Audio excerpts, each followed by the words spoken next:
Hello students, आपका हमारे channel में बहुत स्वागत है। तो आज की न्यू वीडियो का टॉपिक है कबीर। लास्ट वीडियो में हमने भक्ति आंदोलन को समझा था, ये उसी की सेकंड वीडियो है, मतलब कि पार्ट 2। तो आज की वीडियो में हम कबीर जी के बारे में समझेंगे, संत कबीर की विभिन्न शिक्षाओं और उनके दोहों को समझेंगे। तो फिर बिना किसी देरी के आज की वीडियो को स्टार्ट करते हैं। कबीर के बारे में तो आप सभी ने ज़रूर सुना होगा, इनके दोहे जग जग में मशहूर हैं। तो चलिए कबीर के थोड़े से जीवन परिचय पर नज़र डालते हैं। सच में नज़र नहीं डालनी, मतलब कि उसको समझते हैं। कबीर दास जी का जन्म 1440 ई में काशी में हुआ था। काशी जो कि आज के वाराणसी में है, वर्तमान में जो वाराणसी कहते हैं। कबीर का पालन पोषण एक मुस्लिम परिवार में हुआ था, जो कि पेशे से बुनकर थे, मतलब कि वो बुनकर का कार्य करते थे। कबीर के जन्म को लेकर काफ़ी मतभेद रहते हैं।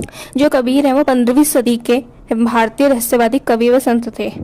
वे हिंदी साहित्य के भक्ति काल के निर्गुण शाखा के ज्ञान मार्ग के महानतम कवि थे। अरे घबराओ मत इतने लंबे चौड़े शब्द सुनकर, अभी हम इन्हें इजी वे में समझते हैं, है ना। देखो, कबीर हिंदी साहित्य मीन्स हिंदी लिटरेचर के एक कवि थे। हिंदी लिटरेचर इसलिए क्योंकि उन्होंने जितने भी अपनी शिक्षाएं और उपदेश बोले और दिए वो सभी हिंदी में दिए, हिंदी भाषा में। वो हिंदी साहित्य के भक्तिकार, क्योंकि उन्होंने जितने भी उपदेश दिए वो सभी उन्होंने भक्ति में लीन होकर दिए। भक्ति काल के निर्गुण शाखा, यह एक प्रकार की भक्ति होती है जिसमें जो कवि होते हैं वो ईश्वर की निराकार जो रूप होता है ना, जिसका कोई आकार नहीं होता, उस रूप की उपासना करते हैं। निर्गुण शाखा के जो कवि होते हैं वो ईश्वर को किसी भी रूप या किसी नाम से नहीं देखते, वे ईश्वर को एक अलग ही दृष्टिकोण से देखते हैं, मीन्स एक अलग नजरिया। निर्गुण शाखा के ज्ञान मार्ग के, मतलब कि वे कवि जो ज्ञान के मार्ग पे चलते हैं और समाज में सभी लोगों के लिए एक ज्ञान का मार्ग प्रशस्त करते हैं, मतलब कि दिखाते हैं। कबीर उसी के एक महानतम, एक ग्रेटेस्ट कवि थे। अब सोचो, जो व्यक्ति मतलब जो संत, उनके बारे में इतना कुछ लिखा हुआ है, वो सच में कितने महान रहे होंगे, है ना। कबीर स्वामी रामानंद के शिष्य थे। जो संत कबीर दास थे वो भक्ति आंदोलन के समर्थक थे, वो उसे सपोर्ट करते थे। इसी के साथ ना वो भारत के एक प्रसिद्ध संत और मौखिक रहस्यवादी कवि भी थे। मतलब कि वो मौखिक रहस्यवादी कवि इसलिए थे क्योंकि वो मुख से अपने बोला करते थे, वे कभी चीज़ें लिखा नहीं करते थे। उन्होंने अपने एक दोहे में बताया भी है, जो कि हम आगे पढ़ेंगे। वो सिर्फ बोला करते थे, जो उनके शिष्य होते थे वो उसे लिख दिया करते थे। इसी के साथ वे एक समाज सुधारक भी थे। उन्होंने अपने दोहों के माध्यम से कई शिक्षाएं दी समाज को। चलिए आइए अब यहाँ पर एक दोहा है, उसे समझते हैं। मसी कागज छुओ नहीं, कलम गही नहीं हाथ। अब हम इसके अर्थ को समझते हैं। कबीरदास ने अपने इस दोहे में कहा है कि मैंने ना कभी कागज को छुआ है, ना कभी कलम हाथ में पकड़ी है। कबीर ने ना कोई औपचारिक शिक्षा नहीं ली थी और ना ही उन्होंने कभी कागज कलम को छुआ था। जैसे कि हमने ऊपर अभी समझा, वैसे उन्होंने स्वयं ग्रंथ नहीं लिखे, उन्होंने सिर्फ उसे बोला था। उनके शिष्य ने उनके विचारों और उपदेशों को कलमबद्ध किया था, मतलब कि जो उनके शिष्य थे उन्होंने उनके जो विचार थे, जो भी वो बोला करते थे अपने मुख से, उन्हें लिखा था। चलिए अब हम कबीर के कुछ फेमस दोहों को समझते हैं। पहला है, काल करे सो आज कर, आज करे सो अब, पल में परले होएगी, बहुरी करेगा कब। I knew it, you must heard this one. क्योंकि ये इतना फेमस है ना, इसे सबने सुना होगा ज़रूर। इस दोहे का अर्थ तो यही है, जो कार्य आपको कल करना है उसे कल करने की जगह आज करिए और आज करने की जगह अब करिए। नेक्स्ट है, ऐसी वाणी बोलिए मन का आपा खोए, और उनको शीतल करे आपहु शीतल होए। हमें ऐसी बोली का प्रयोग करना चाहिए जिससे मन का आपा खोए, मतलब लोगों को भी अच्छा लगे और खुद को भी अच्छा लगे। एक मीठी वाणी। स्टूडेंट्स देखिए, आप जब भी एग्ज़ाम में कबीर के बारे में लिखें तो उनके बारे में दोहों को लिखना ना भूलें, क्योंकि ये उनके मोस्ट इम्पॉर्टेंट दोहे हैं। आप जब तक उनके दोहे मेंशन नहीं करेंगे जब तक आपको नंबर भी नहीं मिलेंगे। अच्छे नंबर के लिए आप उनके अच्छे दो दोहे ज़रूर लिखें, 2-4 आप जितने लिख सकें। यहाँ पर 4 हैं, आप इनमें से किसी भी 2 दोहों को लिख सकते हैं। तो आइए अब हम कबीर की शिक्षा को समझते हैं, जो कबीर ने शिक्षाएँ दी हैं उन्हें। कबीर ने जो अपनी पहली शिक्षा दी है उसमें कबीर ने ईश्वर के निराकार रूप के बारे में बताया है। कबीर ने बताया है कि ईश्वर निराकार है, अर्थात जो ईश्वर है उनका कोई आकार नहीं है।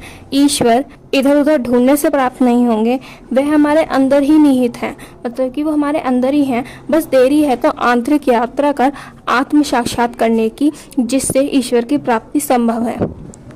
कबीर ने क्या बताया है, जो ईश्वर है वो हमारे अंदर ही हैं, हमें आंतरिक यात्रा करनी है। आंतरिक यात्रा कैसे होगी, जब हम स्वयं को समझेंगे, ध्यान लगाएंगे, मन को एकाग्र करेंगे, होता है ना फोकस करना उसे। जब हम ये सब करेंगे तो हम आत्म साक्षात्कार कर सकेंगे, मतलब कि हम स्वयं को समझ पाएंगे। उससे क्या होगा, हम ईश्वर की प्राप्ति कर पाएंगे। नेक्स्ट है, कबीर का मानना था कि जो ईश्वर है वो एक है, भगवान और अल्लाह एक ही ईश्वर के अलग अलग नाम हैं। कबीर ने देखिए कितनी अच्छी बात कही है, जो भगवान है और जो अल्लाह है वो एक ही ईश्वर के बस अलग अलग नाम हैं। अब इस पॉइंट को हम एक एग्जाम्पल से समझते हैं। जैसे कि एक इंसान है जिसका नाम हम ईश्वर ही रख लेते हैं, उसका नाम ईश्वर है। अब उसके दो और नाम हैं, एक है भगवान, दूसरा है अल्लाह। नाम तो उसके ही है ना ये दोनों भी, मतलब क्या हुआ, इंसान एक ही है, बस उसके नाम अलग अलग हैं। नाम अलग अलग होने से वो इंसान थोड़ी अलग हो जाएगा, वो तो एक ही रहेगा। आई होप आपको समझ आया हो ये पॉइंट। कबीर के अनुसार एक ही ईश्वर को कई नामों से पुकारा जाता है, जैसे कि राम, रहीम, गोविंद, अल्लाह, खुदा, हरि आदि। जो कबीर है ना, उनका मानना यह है कि जो कई धार्मिक कर्मकांड होते हैं, जैसे कि मूर्ति पूजा, मंदिर व मस्जिद में जाना, पवित्र जल में स्नान करना, उपवास और तपस्या आदि, बलि चढ़ाना, तीर्थ यात्रा आदि का पर जाना, इन सबको उन्होंने ना अस्वीकार किया है। उनका मानना है कि ये सब बस धार्मिक कर्म कांड है, इन सब से ईश्वर की प्राप्ति नहीं हो सकती। इसी के साथ उन्होंने कई पाखंडों और आडंबरों की आलोचना की है। उन्होंने समाज की जो कुरीतियाँ होती हैं ना, जैसे कि जाति व्यवस्था, सती प्रथा और बहुत सारे अंधविश्वासों तथा सामाजिक बुराइयों की निंदा की है। कबीर इन सब की आलोचना करते थे। कबीर ने हिंदू मुस्लिम एकता की शिक्षा दी। उन्होंने ईश्वर की भक्ति की शिक्षा दी। सभी को ईश्वर के प्रति समर्पित होना चाहिए, ऐसा कबीर का मानना था। कबीर का मानना यह भी था कि जो ईश्वर है उनके प्रति सच्ची भक्ति, दयालुता, अच्छे कर्म और भक्ति जो व्यक्ति इन सभी को करता है उसे मोक्ष की प्राप्ति होती है। कबीर ने मोक्ष के रेफरेंस में एक और बात कही है कि जो मोक्ष है उसका एकमात्र मार्ग भक्ति है या भक्ति के माध्यम से है। उन्होंने कहा कि ईश्वर की पूजा केवल प्रेम और भक्ति के माध्यम से ही की जा सकती है। कबीर ने सदैव मानव भाईचारे का उपदेश दिया। कबीर का कहना था कि सभी भाईचारे के साथ रहें। कबीर दास ने समाज में रहने वाले लोगों को प्रेम, करुणा, शांति, समानता तथा मानवता जैसे अच्छे संदेश दिए। हमेशा वे उनका प्रचार किया करते थे। उनका मानना यह भी था कि मनुष्य को सबके साथ मीठी वाणी का प्रयोग करना चाहिए, जैसे कि उन्होंने अपने दोहों में भी इसका इस्तेमाल किया है।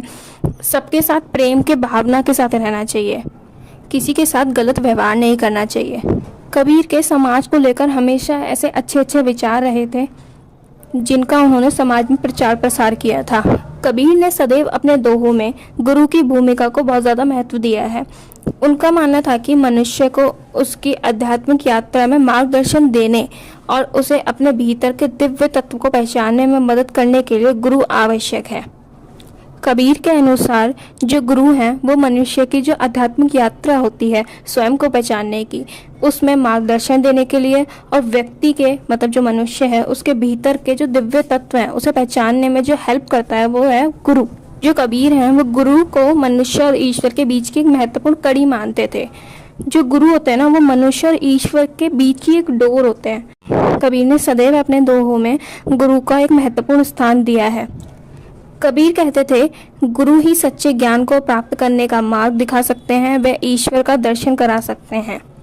अब देखिए यहाँ पर कितनी बड़ी बात कही गई है कि जो गुरु हैं वही सच्चे ज्ञान को प्राप्त करवाने का मार्ग दिखा सकते हैं और वही ईश्वर का दर्शन करा सकते हैं। तो इसी के साथ आज की वीडियो बस यहीं तक थी। आई होप आपको कबीर जी के बारे में सब कुछ अच्छे से समझ आया होगा। अगर आज की वीडियो आपको अच्छी लगी हो, वर्थ इट लगी हो, तो वीडियो को लाइक करें, शेयर करें, चैनल को सब्सक्राइब करें, बेल आइकन को प्रेस करना ना भूलिए for more notifications and updates. Thank you for watching.